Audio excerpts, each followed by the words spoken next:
some people like Dr. Nadeem Haq argue کہ آپ اگر regulations کم کر دیں, the economy will actually do better because the incentive to switch into the informal will be less. آپ کا کیا perspective ہے کہ کیا regulations جو ہیں وہ لوگوں کو force کرتی ہیں informal economy کا part ہونے پر؟ یا ڈیفینیٹلی ریگولیشنز ہمیشہ فورس کرتی ہیں انلیگل ایکٹیویٹیز یا انفارمل ایکٹیویٹیز کی طرف جانے پہ. میں انلیگل جان بوجھ کے یہاں پہ بولا ہوں. اینڈ دا ریزن از کہ if you are producing 100 units using 10 labour اور آپ انکریز کرنا چاہ رہے ہو اور آپ کہہ رہے ہو یار if I am producing 10 more units تو اس کے اوپر مجھے 5 تو ٹیکس میں نکل جائیں گے اینڈ مجھے کتنے نفلوں کا ثواب ہوگا. کیونکہ پروگریسو ٹیکسیشن ہم ایکوٹی سائڈ پہ سوچتے ہیں زیادہ, ہم ویلفیئر اسٹیٹ, مدینہ کی ریاست, اس قسم کی جو جاگن جو لوگوں کو پسند آتی ہیں بینگ اے مسلم کنٹری.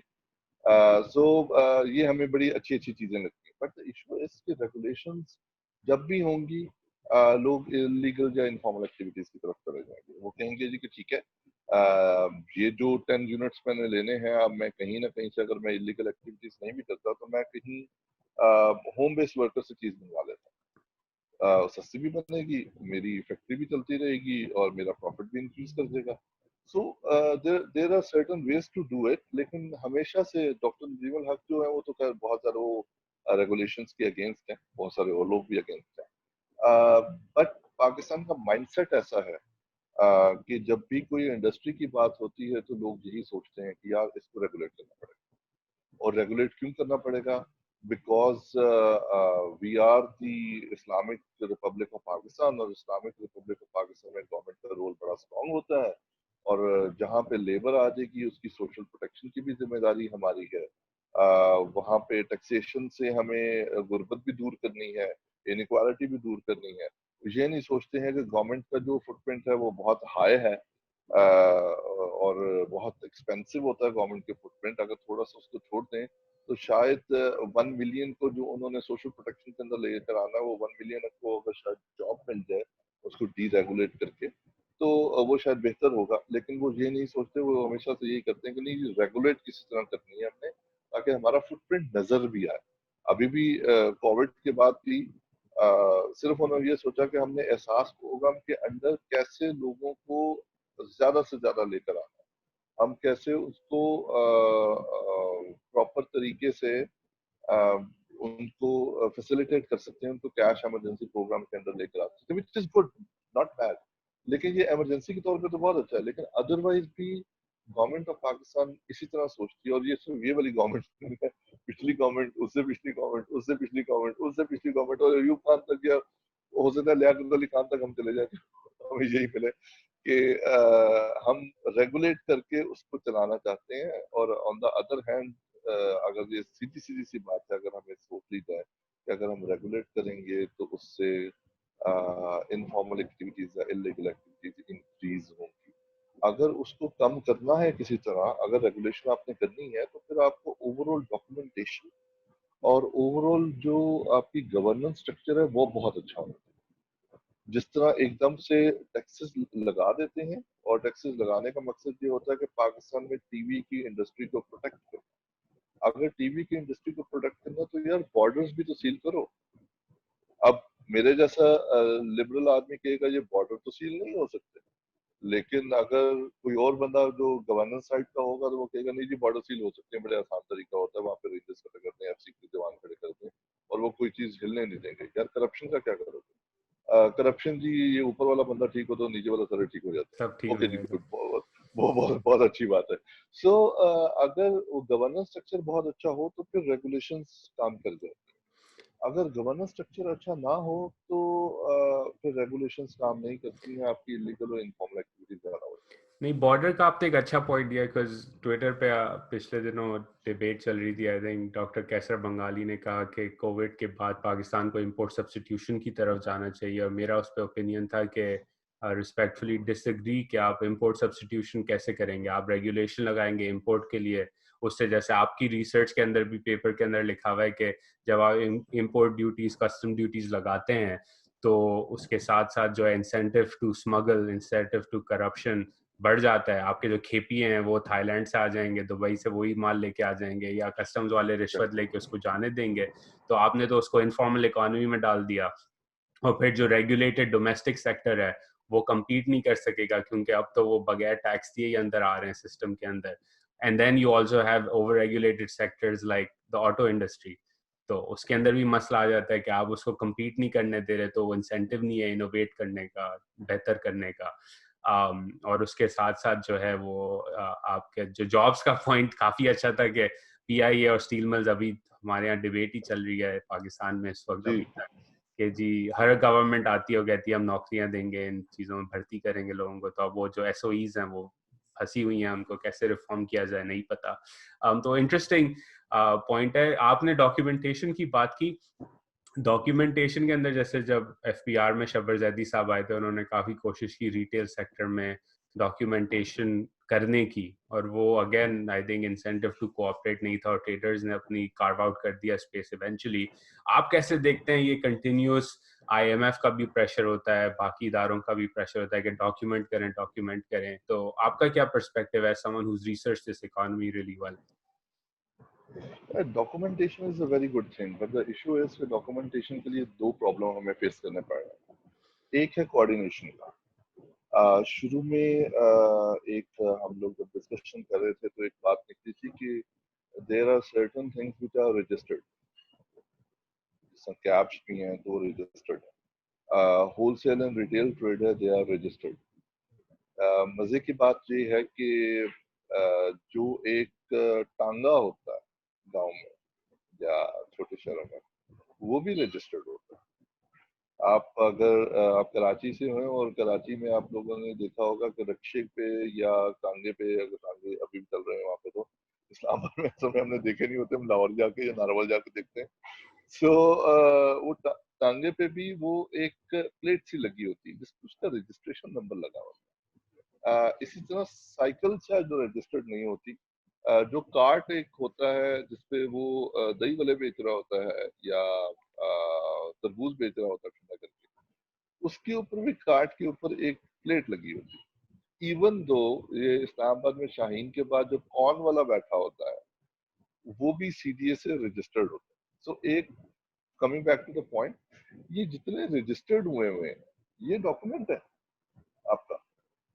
آپ نے صرف کوآرڈینیٹ کرنا ہے اپنی لوکل اتھارٹیز کے ساتھ, چاہے وہ ایم سی آئی ہے, سی ٹی اے ہے, ایل ڈی اے ہے, کسی بلدیاتی ادارے جسے ہم کہتے ہیں یا میونسپل کارپوریشن کہتے ہیں, ان کے ساتھ آپ نے کوآرڈینیٹ کرنا ہے کہ آپ کے پاس کون کون سے رجسٹرڈ ہیں اور کس جگہ کے لیے رجسٹرڈ ہے.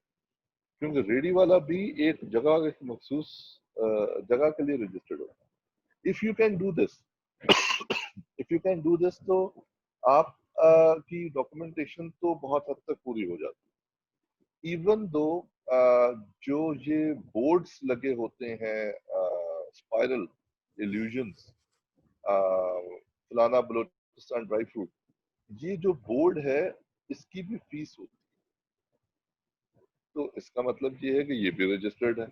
مارکیٹ کمیٹیز بنی ہوتی ہیں, مارکیٹ کمیٹیز میں رجسٹریشن ہوتی ہے. سو ہر جگہ کی رجسٹریشن تو ہوتی ہے, اور یہ ریکگنائزڈ مارکیٹس ہیں. ہم کسی بالکل ہی ایسی مارکیٹ کی بات نہیں کر رہے ہیں جو کہ بالکل کسی گاؤں میں موجود ہے اور وہاں پہ کسی نے بھی ٹھیلا لگا لیا. ہم شہروں کی مارکیٹ کی بات کر رہے ہیں, پیری اربن کی بات کر رہے ہیں. تو یہ تمام رجسٹرڈ, ہم نے صرف کوآرڈینیٹ کرنا ہے, ڈاکومنٹ ہو جاتا ہے. اب دوسری ڈاکومنٹ کا پرابلم آیا کہ ان کے اندر جا کیا رہا ہے اور ان کو بیچ کیا رہا ہے. تو آپ نے ویلیو چینز کو ڈاکومنٹ کرنا. ویلیو چینز کے اندر پرابلم کیا آتا ہے کہ جو بڑے ہیں جنہیں سپر مارکیٹ میں, تو وہ بندہ کہے گا ٹھیک ہے میں ڈاکومنٹیشن کرنے کو تیار ہوں. جو ویلیو چین ہے اس کا میں ذمہ دار نہیں ہوں, وہ نیچے سے آتی ہے. تو جو شان کا ڈسٹریبیوٹرز ہیں, وہ شان کا بھی ڈسٹریبیوٹر ہے, وہ جی سی پی گھی کا بھی ڈسٹریبیوٹر ہوگا, وہ کسی اور چیز کا بھی ڈسٹریبیوٹر ہوگا. تو اس نے کوئی 13-14 برانڈس اکٹھی کی ہوں گی جو ڈسٹریبیوٹ کر رہا ہوگا وہاں پہ. اب وہ کہے گا جی کہ اتنے ڈاکومنٹیشن مجھ سے نہیں ہوتی. اب وہاں پہ آپ نے کوئی نہ کوئی لا پہلے لے کر آ کے اس کو باؤنڈ کرنا ہے کہ یار نہیں, تم نے یہ کرنی ہے ہر حالت میں. جب تم پیج دو گے, جب تم کاغذ آگے آ کے دو گے, بیچو گے, تو اس کے نیچے ایک رسید ہوگی, اسکین کرو گے, اسکین کر کے ہمیں اپلوڈ کرو گے, یا اسکین کر لو گے, اپلوڈ آٹومیٹکلی ہو جائے گا جس میں. وہاں پہ کام کرنے کی ضرورت ہے. وہاں پہ پرابلم یہ آ رہا ہے جو نیچے سے ہوم بیسڈ ورکرز ہیں یا جو اپ اسٹریم انڈسٹری ہے ہماری, وہ اتنی انفارمل ہے کہ ان کو ڈاکومنٹیشن کا پہلی بات آئیڈیا نہیں ہے, اور ان کو ایک فیئر ہے ڈاکومنٹیشن, کیونکہ گورنمنٹ نے اپنی پچھلے 70 سالوں میں کہہ لیں یا جتنے سال بھی ہو گئے ہیں, ایک فیئر کریٹ کیا گیا ہے کہ ہم تم لوگوں کو چھوڑیں گے نہیں, تم لوگ سارے چور ہو, بزنس والے سارے چور ہوتے ہیں, بزنس والے جو ہیں وہ بہت کماتے ہیں, ان کے پاس فلانی گاڑی بھی ہوتی ہے, کیونکہ ہمارا جو کمپیریزن آتا ہے وہ 60% ان لوگوں سے آتا ہے جو کہ پور کلاس میں کیٹیگرائز کرتے ہیں. اس وقت ولنریبل کلاس جو پاکستان کی ہے وہ 50-55% کے قریب ہے. سو اگر وہ ولنریبل کلاس ہے اور وہ اتنی ویل آف نہیں ہے کہ گاڑی خرید سکیں یا موٹر بائک خرید سکیں, تو وہ جب ان کو دیکھتے ہیں تو وہ یہی کہتے ہیں جی ان کے تو وارے نارے ہیں, ان کے پاس تو گاڑی بھی ہے اور موٹر بائک بھی. تو 55-60% قریب لوگوں کے پاس صرف سائیکل ہے پاکستان, جس کو ہم عام آدمی کہتے ہیں یا عام آدمی مڈل کلاس سے بھی نہیں. سو ایک جو میجر پرابلم ہے وہ یہی پرابلم ہے کہ ان لوگوں کو یہی ڈر ہوتا ہے کہ کل کو ہمیں یہ ٹیکس لگائیں گے, کل کو ہمیں یہ تنگ کریں گے, اور ہماری جو ہے جو آلریڈی انکم اسٹریم آ رہی ہے اس کو بھی یہ پرابلمٹک کرنے کی کوشش کریں گے, ہم پہ کوئی نہ کوئی ریگولیشن لگائیں گے ان جارگنز اگر ہم بات کریں. تو وہاں پہ یہ پرابلم آ رہی ہے. پہلی تو کوآرڈینیشن کا ایشو, اور دوسرا پرابلم جو ہے وہ فیئر آف کیچنگ ہے, یا فیئر آف کنوکٹنگ ہے, ایویں کہ ہمیں یہ کنوکٹ کرنے کی کوشش کریں گے کسی نہ کسی چیز میں, جو کہ ایک غلط ریپوٹیشن کی بیس پہ ہوا. So these are the two problem which جو ڈاکومنٹیشن کے اندر ہم فیس کر رہے ہیں. تو ایک طرح سے ٹرسٹ ڈیفیسٹ ہے, عام سوشل کانٹریکٹ جو ہے وہ بروکن ہے, کہ لوگ ٹرسٹ نہیں کرتے کہ جی گورنمنٹ یہ ریگولیٹ کرے گی تو it's not actually for my benefit, میرے اچھے کے لیے نہیں ہو رہا, اور مجھے اس سے سروسز ملیں نہ ملیں پتہ نہیں, لیکن تنگ تو ضرور کریں گے. تو I'd rather be part of the informal economy. That's interesting. ایک اور جو ہے مین اسٹریم پرسپیکٹو ٹیلی ویژن چینل پہ تو چلتا ہی رہتا ہے, پالیٹیشینز بھی اس کو ہوا دیتے ہیں every once in a while, کہ جو انفارمل اکانومی کا پارٹ ہے وہ ٹیکس چور ہے, وہ ٹیکس نہیں دیتا اور پھر وہ منی لانڈرنگ کر کے ملک کی دولت لوٹ کے باہر لے جاتے ہیں. کیا یہ درست ہے کہنا کہ جو انفارمل اکانومی کے پارٹ ہیں لوگ عام عوام زیادہ تر ہی پارٹ ہے, جیسے آپ نے ڈسکرائب کیا, کہ وہ ٹیکس چوری کرتے ہیں اور ٹیکس بھی نہیں دیتے؟ دیکھیں بڑی ایک تو ریٹورک ہوتا ہے, ریٹورک تو یا امریکن ایکسن میں ریٹورک وہ تو موجود ہے ہی ہے, وہ تو it stays there, it always there. سارے کے سارے چور ہیں از سو کامن کہ پولیٹیشین ہیں تو سارے کے سارے چور ہیں, حالانکہ 2-3 ہوں گے, یا ہو سکتا ہے وہ بھی نہ ہوں, بیچارے مشہور ہوں. کچھ نام لیے جا سکتے ہیں, ہمارے بہت سارے سیکیورٹی ایشوز ہوتے ہیں, بٹ وہ سیکیورٹی ایشوز کو لے کے کہا جاتا ہے کہ جی ساری کی ساری جو ہے قوم کا بیڑا گرک ان سیکیورٹی والوں نے کیا. فار ایگزامپل جی بی کے اندر اگر آپ چلے جائیں تو 4G نہیں لگا سکتے ہیں, سیکیورٹی. تو وہ کہتے ہیں جی وہ پورے ملک کا انہوں نے بیڑا گرک کیا. سو یہ تو وہ ہوگی چیزیں کہ ریٹورک ہیں بہت ساری. تو جو پیسہ باہر لے کے جاتے ہیں وہ لے کے جاتے ہوں گے, وہ ویسے بھی لے کے چلے جاتے ہوں گے. Those are called illegal activities یا اسمگلنگ. تو ان کو نام ٹریڈرز کہیں گے, نام انفارمل ایکٹیویٹیز میں لے کر آئیں گے. وہ ہو رہی ہیں, وہ گورننس کے ایشوز ہیں, وہ ہوتی رہیں گی جب تک ہم اپنا گورننس اسٹرکچر ٹھیک نہیں کرتے. جب تک اندر بیٹھے لوگ جو مل بیٹھ کے یہ حرکتیں نہیں کریں گے, ایس آر اوز ایشو ہوتے رہیں گے, تب تک یہ ہوتے رہے گی. اس کو ہم رینٹ سیکنگ کے طور پہ بھی لے کے جا سکتے ہیں, اس کو ہم ایس آر اوز کے اندر بھی لے کے جا سکتے ہیں. بہت مشہور اگزامپل ہوئی ہے ابھی آن لائن جو ہے, ہم اس کا نام نہیں لیتے لوگوں کا. گورنمنٹ میں بیٹھے 2 کنٹینرز منگوا لیے اور ایس آر ایشو کروا لیے کہ جی 35% ڈیوٹی ہے اور پاکستان کو اشد ضرورت ہے اس چیز کی. تو اب اسی دوران اگر دیکھا جائے تو جس کو ہم مارکیٹ اکانومی کہتے ہیں, اگر میں نے 2 کنٹینرز منگوائے ہیں 35% ڈیوٹی پہ اور وہ 35% ڈیوٹی پہ ایسا روز ختم کروا کے منگوا لیتا ہے, تو اس میں میرا قصور نہیں, اس کا قصور. تو coming back to the point جو آپ کا تھا کہ جی یہ سارے کے سارے پیسے باہر لے کے چلے جاتے ہیں, ٹوٹلی رانگ ہے. ہاں ٹیکس نہیں دیتے, بڑی اچھی اسٹڈی تھی 92 کی انفارمل اکانومی کے اوپر، انفارمل سیکٹر ایکٹیویٹیز کے اوپر. آئی تھنک 1996 میں پبلش ہوئی تھی، پائٹ کی ویب سائٹ پہ ہی موجود تھی، informal sector style and facts. جب آپ پڑھو گے تو اس کو دیکھ لو گے وہ کس کی ہیں، وہ میں ابھی کچھ بھی بتا رہا. بٹ اس میں پورے پاکستان کی جتنی انفارمل ایکٹیویٹیز تھی اس کا ایک سروے کیا گیا تھا. It was a big study, Friedrich Ebert Stiftung نے اس کو فائنانس کی تھی، پائٹ نے کی تھی. اور اس میں بتایا گیا تھا کہ جو یہ لوگ ہیں یہ انکم ٹیکس پے کرتے ہیں، سیلز ٹیکس پے نہیں کرتے، کیونکہ سیلز ٹیکس کئی چیزوں پہ امپلیمنٹ نہیں ہوا ہوتا، اور کئی چیزیں یہ کیونکہ ہول سیل مارکیٹ سے خرید کے لے کر آ جاتے ہیں، تو کیونکہ ان کی جو فیکٹری سے نکلتی ہے چیزیں وہ سپوز 50% ڈاکومنٹ ہوتی ہے اور 50% نہیں ہوتی، تو وہ 50% کے اوپر جو سیلز ٹیکس ہے وہ اگر اس مارکیٹ میں آ جاتا ہے تو اس کے اوپر سیلز ٹیکس پے نہیں ہوتا، حالانکہ وہ عوام سے لیا جا رہا ہے. اگر آپ سوپ اس مارکیٹ میں خرید رہے ہیں تو اگر کسی برانڈ نے اپنی ایکسٹرا پروڈکشن کر کے اس مارکیٹ میں پھینک دیا سوپ، یا کسی گھر کے اندر وہ سوپ بن کے مارکیٹ میں آ گیا ہے، تو اس کے اوپر سیلز ٹیکس نہیں پے ہوگا، جو کہ گورنمنٹ کا رائٹ ہے کہ اگر آپ سیل کر رہے ہیں تو اس کے اوپر سیلز ٹیکس دینا ہے، لیکن وہ پے نہیں ہو رہا، تو وہ سیلز ٹیکس پے نہیں ہوتا. بٹ کیا وہ انکم ٹیکس پے نہیں کر، اگر اس کی ایک انکم لیول سے اوپر ہے تو he is bound to file a return. اگر وہ ریٹرن فائل کر رہا ہے تو اس کو سیلز ٹیکس پے ہوگا، تو وہ انکم ٹیکس وہ پے کر رہا ہے. سیکنڈ، اگر اس کی اچھی خاصی کوئی زمین ہے تو وہ ویلتھ ٹیکس بھی پے کر رہا ہوگا.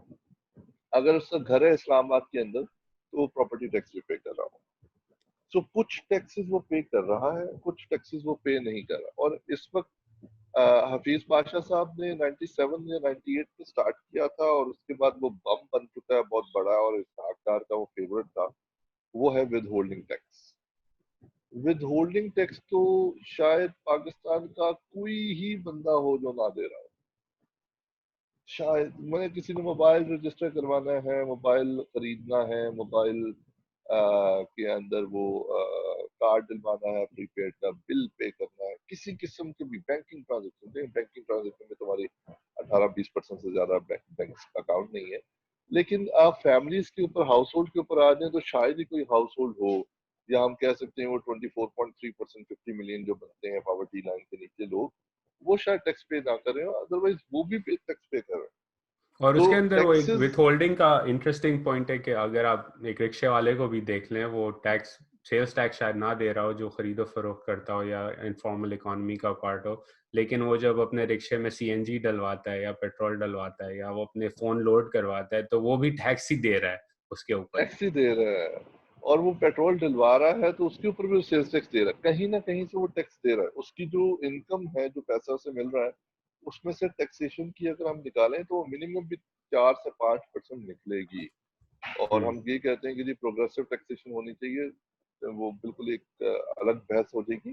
لیکن پروگریسو ٹیکسیشن شاید ہو رہی ہو کہ جو بہت لوور طبقے والا ہے وہ بھی 4-5% ٹیکس دے رہا ہو، اور جو ہائر طبقے والا ہے وہ شاید 25 سے 30% ٹیکس دے رہا ہو، ایک ڈپینڈنگ اور آن چیز ایک اور چیز آپ کے پیپر میں انٹرسٹنگ تھی، جو مجھے انٹرسٹنگ لگی، وہ تھا کہ انفارمل اکانومی کی سائز اور پھر اس کے اندر انفلیشن کی جو مس کیلکولیشنز ہوتی ہیں اس کا امپیکٹ کیا. آپ فارمل اکانومی کی انفلیشن تو میجر کر لیتے ہیں، انفارمل کی اتنی اچھی طرح سے نہیں ہوتی، اور وہ ایک پالیسی جو ہے وہ افیکٹ کرتی ہے. اور پاکستان میں مہنگائی اور اس کے ساتھ ساتھ جو بیلنس آف پیمنٹس کرائسس ہے وہ دونوں ساتھ چلتے ہیں، کافی بڑا پرابلم ہوتا ہے. اور انفارمل اکانومی آپ کے پیپر میں تھا کہ اس کو دیکھنا چاہیے، دیکھنے کی ضرورت ہے، کیونکہ وہ ایک طرح سے ایمبیگوٹی کریٹ کر دیتی ہے پالیسی جو امپلیمنٹ ہو رہی ہے. تو انفلیشن کا ذرا بتائیں، انفلیشن اور انفارمل اکانومی کا کیا لنک ہے اور ہم کیا مس کر جاتے ہیں جب ہم آفیشیل انفلیشن اسٹیٹسٹکس دیکھتے ہیں. دیکھیں جو فارمل اکانومی ہے، اگر اس کے اندر کوئی ریگولیشن لگ رہی ہیں تو آٹومیٹکلی پرائس وہ انکریز کر دیتے ہیں. تو اس میں لیکن لیٹلی میں نے اس میں پیپر کے اندر ہر دفعہ میں یہ آرگومنٹ ڈالتا ہوں اور کچھ کرنے کی کوشش بھی کرتا ہوں، کہیں پہ کچھ نکل آتا ہے، کہیں پہ کچھ نہیں نکلتا. بٹ لیٹلی میں نے یہ دیکھا ہے پچھلے 3-4 سالوں میں کہ انفلیشن کا امپیکٹ انفارمل اکانومی کے اوپر انسگنیفیکنٹ آ رہا ہے. اور انسگنیفیکنٹ اس طرح آ رہا ہے کہ کبھی کبھی انفارمل ایکٹیویٹیز کے اندر بہت ساری پرائسز کی ویریشن بہت زیادہ ہو جاتی ہے. تو انفارمل اکانومی کے اندر پرائس کی ویریشن بہت زیادہ ہے. کبھی کبھی آپ سریا لینے جائیں تو اس کی پرائس جو ہے وہ بہت زیادہ اوپر چلی جاتی ہے, کبھی کبھی بہت زیادہ نیچے چلی جاتی ہے. فارمل سیکٹر کے اندر یہ چیز نہیں ہے. آپ نے اسٹیل گارڈر لینا ہے تو اس کی ایک پرائس چل رہی ہے اور ہر سال جو ہے وہ انفلیشن کے حساب سے ایڈجسٹ ہوتی جا رہی ہے. آپ برکس لینے جا رہے ہیں تو اس کی پرائس بڑی سیٹ ہوگی. تو انفارمل ایکٹیویٹیز کے اندر ویریشن انفلیشن میں بہت زیادہ ہے, لیکن جو انفلیشن کا امپیکٹ آتا ہے انفارمل ایکٹیویٹیز کے اوپر وہ دو طریقے سے آتا ہے. اگر ان کی ایکٹیویٹیز بہت کم ہو جائیں تو وہ کچھ لوگ پرائس بہت کم کر دیتے ہیں اور کچھ لوگ پرائس کو بہت زیادہ انکریز کر دیتے ہیں. سو بیہیویئر کے حساب سے 3-4 سال سے میں نے اپنا شفٹ تھوڑا بیہیویئر والی سائڈ پہ کیا ہے. ابھی ایسر ڈفلو کو ملا نہیں تھا نوبل پرائز اس سے پہلے ہی. سو بینرجی اور ڈفلو کو اور تیسرے جو ان کے ساتھ تھے. سو وہ بیہیویئر اسی قسم کا ہے کہ آپ کی کچھ مارکیٹ کے اندر ویریشن بہت زیادہ ہو جاتی ہے اور کچھ مارکیٹ کے اندر ویریشن جو ہے وہ کم ہوتی ہے. بٹ انفارمل سیکٹر کے اندر بھی ایسے ہی ہے کہ اگر اکنامک ایکٹیویٹی کم ہو گئی ہے اور اس سیکٹر میں بہت کم ہو گئی ہے انفارمل ایکٹیویٹی, تو پرائسز بہت نیچے آ جاتی ہیں. لیکن اگر ایکٹیویٹی اوور آل کم ہو گئی ہے اور لوگ چھپ چھپا کے کر رہے ہیں تو پرائسز انکریز کر جاتی ہیں. سو یہ دو بیہیویئر مارکیٹ کے دیکھنے ہیں جو کہ نئے بیہیویئر نہیں ہے. ہم اکنامکس میں مین اسٹریم اکنامکس میں پڑھ رہے ہوتے ہیں کہ کیسے پرائس ڈسکریمنیشن جو ہے وہ افیکٹ کرتی ہے ہر مارکیٹ کو اس کے ڈیمانڈ اور سپلائی کے حساب سے. سو دس از انفلیشن کا حساب کتاب ہے جو کہ پچھلے 3-4 سالوں میں اس پیپر کے بعد جو 3-4 کر لی ہیں اس کے بعد چینج ہوا ہے. تو آئی واز تھنکنگ ناؤ کہ جی اب انفلیشن کے اوپر ایک چھوٹا سا آرٹیکل ہونا چاہیے انفارمل سیکٹر کے حساب سے کہ جی وہاں پہ بیسیکلی ایکسپلائٹیشن بیسڈ. تو جتنی زیادہ ایکسپلائٹ کو کر سکتے ہیں اتنی زیادہ ایکسپلائٹ کو کرتے ہیں. سیکنڈلی بہت ساری انفارمل ایکٹیویٹیز کے اندر آپ کو جب مارکیٹ کے سیچوریشن ہو رہی ہوتی ہے تو اس کی پرائسز میں بہت چینجز آتے ہیں. اوبر کے آنے سے ٹیکسی ڈرائیورز نے اپنی پرائس کم کر دی. اوبر اور کریم کے آنے سے انفارمل ہی دونوں انفارمل ہیں. تھوڑا سا اوبر جو ہے وہ formal sector formal tax sector کے اندر آتی ہے, وہ کیب سروس نہیں ہے. سو وہاں پہ پرائسز کیونکہ کمپیٹیٹیو مارکیٹ آ گئی, تھوڑے سے زیادہ اویلیبلٹیز آ گئی ہیں لوگوں کے پاس, تو انہوں نے پرائسز اپنے کم کرنے کی کوشش کی ہے. دوسری سائڈ پہ کنسٹرکشن سائڈ اس وقت پاکستان میں بہت ڈاؤن چلی گئی ہے. تو لوگوں نے جو کنسٹرکشن مٹیریل ہے وہ جیسے جیسے سیمنٹ کی پرائس اوپر جاتی جا رہی ہے کیونکہ وہ فارمل سیکٹر ہے, ویسے سیکٹر انفارمل سیکٹر کے اندر بھی جو سریا یا باقی چیزوں کی پرائس ہے وہ بھی انکریز کرتی جا رہی ہے. سو وہ کمپلیمنٹری گڈس کے طور پہ چل رہا ہوتا ہے وہاں پہ کانسیپٹ کہ سیمنٹ کی پرائس اوپر گئی ہے تو اب سیمنٹ تو لوگوں نے لینا ہی ہے, ساتھ سریا بھی لینا, چھت تو ڈالنی ہے. جب تو وہ سیمنٹ لینے کہیں گے جائیں گے کہ اب جی سریا سیمنٹ لینے بھی 10 جائیں روپے مہنگا ہو گیا تو یہ بھی مہنگا ہو جائے گا, گے, یہ بھی مہنگا ہو جائے گا. تو وہ اس قسم کی بیہیویئر کافی سارے مارکیٹ کے اندر موجود ہے. اچھا بجٹ آنے والا ہے اور آلریڈی جو ہے آج کی خبر تھی کہ IMF پریشر ڈال رہا ہے کہ آپ نے ٹیکس کلیکٹ زیادہ کرنا ہے, اور ٹیکس کلیکشن کے اس کے اندر ہی زمرے کے اندر جو ہے وہ فارمل اکانومی کی کانورزیشن پاکستان میں چلتی ہے.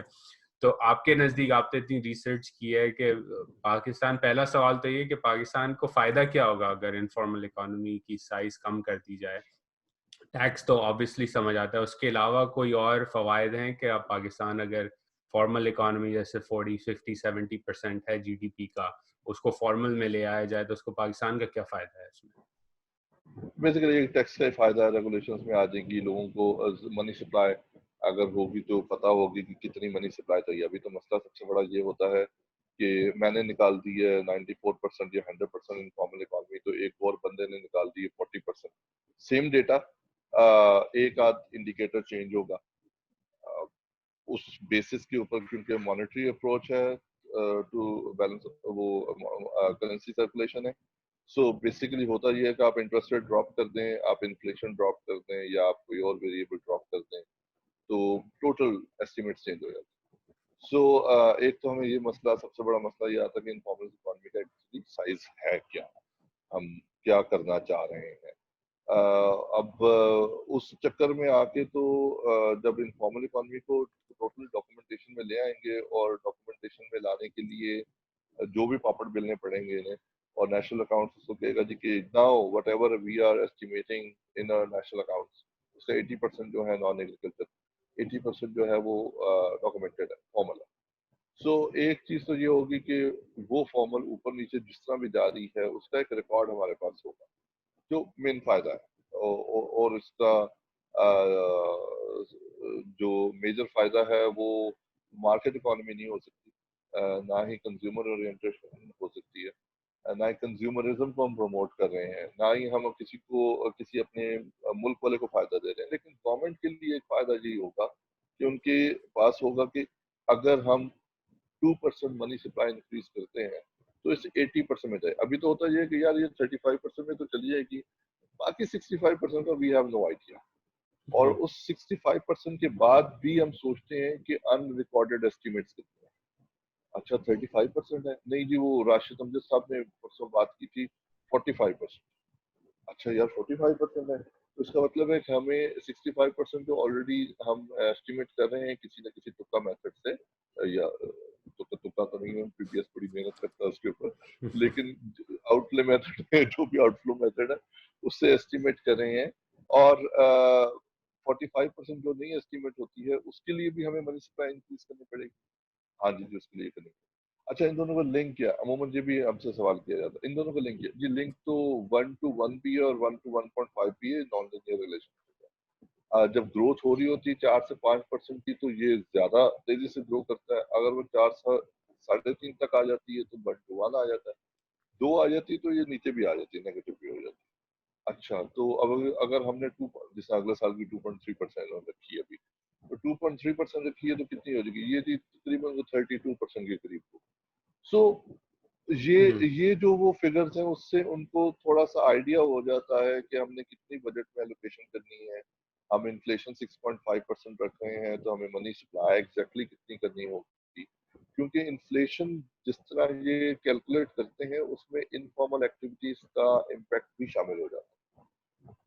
یہ تو مختلف سٹیز سے کوئی اب تو رورل بھی سٹارٹ ہو گئے، رورل اربن سے بہت ساری مارکیٹس میں جا کے سروے کرتے ہیں ہر 15 سے 20 مہینے بعد بیسیکلی، اور مہینے بعد جا کے وہاں سے لے کے ڈیٹا ان کی ایوریج لیتے ہیں ہر پروڈکٹ کی، اور پھر وہ سی پی آئی آتا ہے ہمارے پاس. تو اس میں انفارمل کا امپیکٹ شامل ہوتا ہے. تو انفلیشن کہیں اوپر نیچے، اگر انفارمل کا انفلیشن تھوڑا ہم ہائی ایزیوم کر لیں تو ان کو پھر دیکھنا پڑے گا کہ منی سپلائی کہیں بہت زیادہ انفارمل میں نہ چلے. اگر انفارمل کا امپیکٹ فارمل سے کم ہے تو پھر ان کو دیکھنا پڑے گا ہاں بھائی ٹھیک ہے ہم تھوڑی سی ایکسٹرا منی سپلائی بھی انکریز کر سکتے ہیں تاکہ انفلیشن کا امپیکٹ 6.5 ہم نے جو رکھا ہے وہ کم. تو یہ ایک فائدہ ان کو ہوگا other than taxation. Okay that's interesting. اور اس سے جو ہے وہ سینٹرل بینک کی پالیسی میکنگ جو ہے وہ اوور آل بھی شفٹ ہوگی. تو اب آخری سوال آپ سے یہ کہ آپ نے کہا کہ ریگولیشنس کا ایک ٹرسٹ ڈیفیسٹ ہے اور لوگ ریگولیٹ ہونا نہیں چاہتے، اسپیشلی جو مڈل کلاس یا لوور مڈل کلاس ہیں وہ کہتے ہیں ہراسمنٹ ہوگی، پیچھے پڑ جائیں گے یا کنوکشن ہو جائے گی، اور آج ہم نے ڈکلیئر کر دیا تو اگلے سال وہ اور مانگیں گے، ایسا کافی ساری ریزنز ہیں. تو اگر یہ کرنا ہے حکومت کو، ڈاکیومنٹیشن بڑھانی ہے، فارملائزیشن بڑھانی ہے، اور اس کے ٹیکسیشن جیسے فائدے ہیں جو ٹیکسی ملک کو ضرورت ہے اسپیشلی کووڈ کے بعد، تو آپ کے نزدیک آپ نے ریسرچ کی ہے تو کیا پاپڑ بیلنے کے کیا طریقے ہیں جن سے جو ہے وہ فارمل اکانومی انفارمل کو انسینٹیوائز کیا جائے کہ وہ فارمل کا حصہ بن سکے؟ میں تو بالکل نہیں چاہوں گا کہ انفارمل کو انفارمل کیا جائے، بلکہ اگر اس کو کرنا ہی ہے کسی طرح تو ہم اپنی ریگولیشنز بہت کم کریں، اور اگر اس کو پھر کنٹریبیوٹ کروانا ہے کہ جی آپ فارمل میں آ جائیں، فارمل میں آنے کے بعد آپ کو صرف یہ ریسٹرکشن آپ کے اوپر ہوگی کہ آپ نے اپنے لیبر لاز کو اسٹرانگ کرنا ہے، لیبر کو سوشل پروٹیکشن دینی ہے، اگر ان کی انشورنس کروانی ہے تو انشورنس کروائیں، اگر ان کو ای او بی آئی کے تحت کچھ کرنا. ابھی تو مسئلہ یہ بھی ہے نا کہ ایک بندے سے میری بات ہو رہی تو وہ کہتا ہے یار میں 100 بندے رکھتا ہوں تو سوشل سیکورٹی والے بھی آ جاتے ہیں, ای او پی آئی والے بھی آ جاتے ہیں, فلانا بھی آ جاتا ہے, کچھ 6 ڈپارٹمنٹ میرے پاس آ جاتے ہیں کہ آپ نے اتنے سارے بندے رکھے ہوئے تو ان کی ہر ایک کے نام پتہ رجسٹر, ایک ڈپارٹمنٹ ہونا چاہیے. اس نے اگر انشورنس ان کی کرنی ہے, انہوں نے اس کا سوشل سیکیورٹی کرنا ہے یا کوئی اور چیز کرنی ہے تو وہاں پہ کرنا ہے. تو ایک تو ریگولیشنس کو ریشنلائز کریں, اگر میں صحیح طریقے سے ورڈ یوز کروں تو ریشنلائز کریں ریگولیشنس کو, ٹیکسیشن ریونیو سے تھوڑا سا ہٹ جائیں, لوگوں کو ہراس نہ کریں, اور لوگوں کے اندر ٹرسٹ ڈیفیسٹ جو ہے اس کو, ٹرسٹ ڈیفیسٹ آئے گا تو 10-15 سال میں ہی آئے گا, 1 سال کی تو بات نہیں ہے, آرام سے آئے گا. لوگ سمجھیں اوپر گے کہ والے ہاں لیڈر کی بات نہیں ہے, لیڈر سے زیادہ اوپر کام کی والے ضرورت ہے. ایگزیکٹلی کہ جی مجھے عبد القدوس صاحب ہیں تو پچھلے سال مجھے انہوں نے ہراس کیا تھا آگے کہ لاسٹ ایئر آپ نے 1 لاکھ روپے ٹیکس دیا تھا, اس دفعہ 25,000 روپے دیا, بھائی 75 بھی نکالو. سو اس قسم کی حرکت نہ ہو, آبجیکٹو آڈٹ ہو, آبجیکٹو طریقے سے ریٹرن فائل ہو کے ریٹرنس کا مطلب پورا کا پورا پروسیجر 10-15 سال میں بنا کے ان کو فارمل سسٹم کا پارٹ بھی بنائیں. امپورٹنٹ چیز ہے کہ ریگولیشنز کو ریشنلائز کریں, کسی طرح لوگوں کو بتائیں کہ یہ آپ لوگوں کے لیے ہی ہے, اور ہم لوگ کچھ اس میں سے کھا پی کے نہیں جا رہے چلے جائیں گے. جس طرح ندیم الحق صاحب کہتے ہیں پرکس پلاٹس پروٹوکولس, PPP کہ سیکٹریز جو ہیں وہ پرکس بھی لے لیتے ہیں, سیکٹریز پلاٹ بھی لے لیتے ہیں, سیکٹریز پروٹوکولس بھی لے لیتے ہیں, تو لوگوں کو نظر ہی آتا ہے. جس سے میرا ایک بہت محترم دوست ہے, حج پہ جانے لگا تو مجھے کہتا ہے یار میرا 3.5 لاکھ روپیہ ٹیکس بنتا ہے, اگر میں دے دوں تو وہ میرے پرائم منسٹر کی جو ایک دفعہ کا وہ اسکاٹ ہے جو وہ 36 گاڑیوں کا یا 24 گاڑیوں کا ہوتا ہے, اس پہ 3.5 لاکھ روپیہ لگتا ہے. تو میرا ٹیکس پورے اس کے ایک جو وزٹ ہے اس کا from airport to prime minister house, اس میں خرچ ہو جائے گا. میں کیوں ٹیکس دوں, میں پاگل ہوں. تو وہ اس قسم کی جو باتیں ہیں اس کو بھی دیکھنا پڑے گا. بٹ امپورٹنٹ چیزز میں دوبارہ ایمفسائز کر رہا ہوں, ریگولیشنز کو ریشنلائز کریں, صرف ریونیوز کا نہ سوچیں, کچھ out of the box thinking ہونی چاہیے. ایس او ایز ابھی آپ نے بات بڑی اچھی کی تھی, میں کہنے لگا تھا کہ کل بلکہ 2-3 دن ہو گئے اسٹیل ملز فارغ کر دی, 9,000 لوگوں کے لیے گولڈن ہینڈ شیک جو لائے ہیں, گولڈن ہینڈ شیک انہوں نے 18 ارب کا دے دیا. تو دس از ون گڈ تھنگ. اب وہ 18 ارب روپے کا کرتے کیا ہے وہ لوگ بیچارے, that depends on them, کیونکہ جب نواز شریف کے دور میں سب سے پہلے دور میں پرائیویٹائزیشن ہوئی تھی, گولڈن ہینڈ شیک کیا تھا, تو لوگوں نے اپنی کسی کارپوریٹس میں لگا دیے تھے پیسے اور ان کے ضائع ہو گئے تھے. انہوں نے کہا تھا ہم 18% پروفٹ دیں گے, جو کہ پاسبل نہیں تھا, اور وہ بوریا بسا بند کیا اور نکل گئے تھے. ڈبل چاہ والا چکر ہوتا تھا. سو پونزی اسکیم تھی ایک طرح سے. سو یہ والا اب حرکت نہ ہو, اس کی وہ کچھ اکنامک ایکٹیویٹی جنریٹ کر لیں, کہیں دکان ڈال لیں, کوئی اور چیز کر لیں, کہیں کام کر لیں, بجائے کہ وہ بالکل ہی وہ یہ پیسہ پکڑ کے اور ضائع کر دیں اور پھر وہ ہینڈ ٹو ماؤتھ ہونا شروع ہو. باقی بہت اچھا کام ہوا ہے ایس او ایز کو, جس طرح انہوں نے اسٹیل ملز کو خاص طور پہ بیچ دیا, بیچ رہے ہیں, ابھی بیچا تو نہیں ہے, بند کر دیا. اسی طرح باقی ایس او ایز کو بھی دیکھیں کہ اگر ریویمپ نہیں ہو سکتی ہیں تو اس کو بیچنا اسٹارٹ کر دیں. اس سے فسکل ڈیفیسٹ میں بھی کمی آئے گی, اور فسکل ڈیفیسٹ میں کمی آئے گی تو ان کو اتنے سارے ریونیوز اکٹھے کرنے کی بھی ضرورت پیش آئے گی. اس کو پرائیویٹائز کریں گے تو پرائیویٹائز کرنے کے 2 فائدے یہ ہوتے ہیں کہ ایک تو آپ کا فسکل ڈیفیسٹ تو کم ہوا ہی ہے, جس نے خریدا ہے وہ ٹیکس بھی دے گا, تو وہ آپ کے ریونیوز وہاں سے بھی آئے.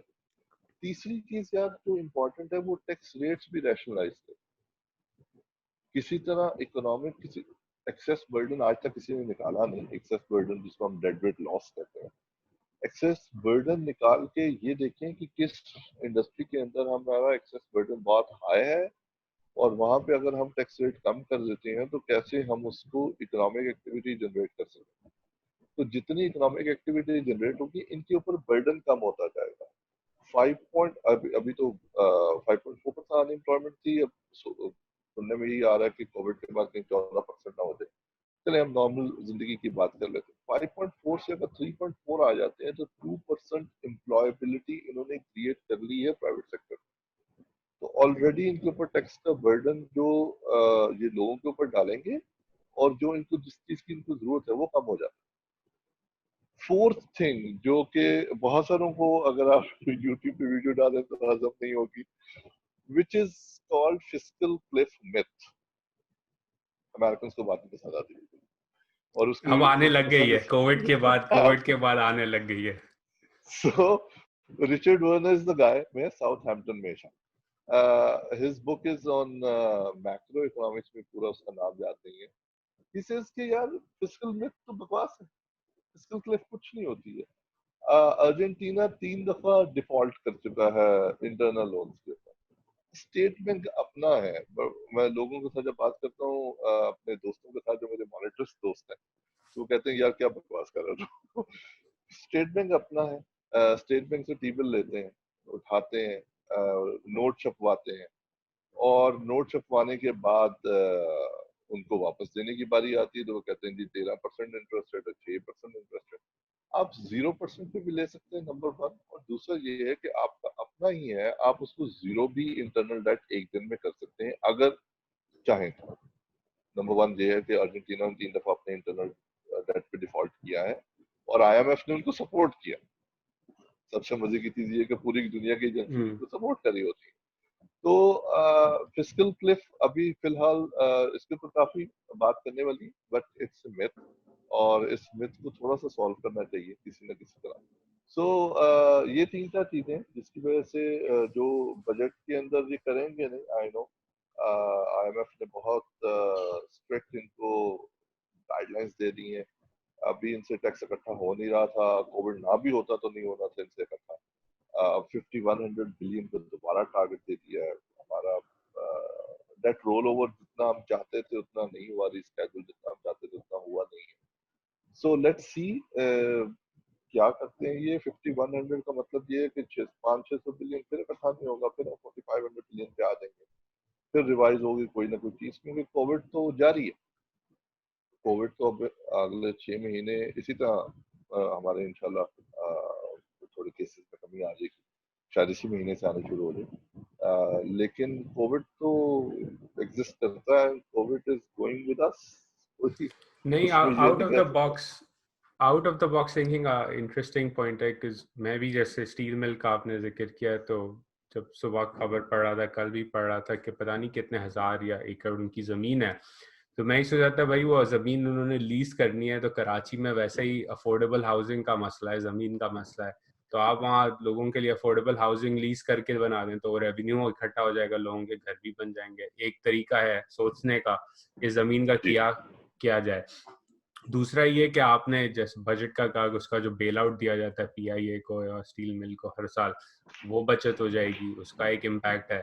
اور دوسرا 95-96% پاکستان کا جی ڈی پی جو ہے کنزمپشن ایکسپینڈیچر سے ڈرائیو ہوتا ہے. تو اب اگر آپ کا کووڈ ہو گیا ہے تو پرابیبلی آپ سیلز ٹیکس کو کم کر دیں یا آپ ان لوگوں کو انسینٹیوائز کریں کہ بھائی آپ اگر ڈیجیٹل ٹرانزیکشنز کرتے ہیں تو آپ ٹیکس نہ دیں یا آپ کو ریبیٹ زیادہ ملے گا. ایک طریقہ ہے سوچنے کے دنیا میں سوچے جا رہے ہیں کہ کس طرح انجن کو واپس چلایا جائے. لیکن اگر آپ وہی 5.1 ٹریلین 5.2 ٹریلین روپیز ٹیکسز کے اندر پھنس جائیں گے تو آئی ایگری وتھ یو کہ آپ آسٹیریٹی ڈریون، ہم نے گریس میں بھی دیکھا تھا 2008 کے بعد کہ اس کا امپیکٹ کیا ہوا تھا اور وہ کافی ڈیزاسٹرس تھا. اور پاکستان جیسے ملک میں جہاں ویسے ہی کیپیسٹی نہیں ہے اور ٹیکسز دینے کی، آپ ٹیکس لیڈ اپروچ نہیں، آپ نے گروتھ لیڈ اپروچ کے اوپر فوکس کرنا. I agree with you on that. لیکن دیکھتے ہیں کیا ہوتا ہے، کیونکہ لگ تو یہی رہا ہے جیسے ابھی آج کل ٹویٹر پہ چل رہا تھا کہ گورنمنٹ کہہ رہی ہے کہ تنخواہیں بڑھانی ہے انفلیشن کی وجہ سے، تو کافی لوگ کرٹیسائز کر رہے تھے. میں تھوڑا سوچ رہا تھا اس بارے میں اور میں نے یہی سوچا کہ اگین آپ کی اگر انفلیشن ہائی رہی ہے اور آپ کا 95% جو وہ ہے جی ڈی پی کنزمپشن ہے تو maybe it is a stimulus of sorts, right. اگر آپ لوگوں کی تنخواہیں بڑھا رہے ہیں اور ان کو کیش دے رہے ہیں تو اسپینڈ ہی کریں گے نا اس کو، ویسے ہی اسپینڈنگ میں ہی جائے گا تو اکانومی چلے گی. تو اگین وہ فسکل ڈیفیسٹ کا سوچ کے آپ اس پہ پھنس جائیں تو it's just going to be not be good for the economy overall. So let's see, hope I agree کہ آپ نے creative solutions کی طرف دیکھنا ہے. This is a new world and I think even America کے اندر fiscal deficit کے اوپر جو ہے وہ اب position shift ہو گئی ہے. I mean after all there is a Republican president who signed a $2 trillion stimulus package جو 12 سال پہلے جو کمپلین کرتے تھے کہ آپ نے اوباما نے اسٹیمولس دے دیا, انہوں نے ہی جو ہے وہ بغیر آرگیو کیے سائن کر دیا اس کے اوپر. تو the world is changing and I think we need out of the box solutions. So thank you very much for your time. کافی اچھی ڈسکشن ہوئی and again I think جو مین اسٹریم ویو ہے انفارمل اکانومی کا وہ تھوڑا challenge کرنا تھا, تو آپ نے اس میں help کی and your research is excellent. So thank you so much. You're welcome. خدا حافظ. بہت شکریہ.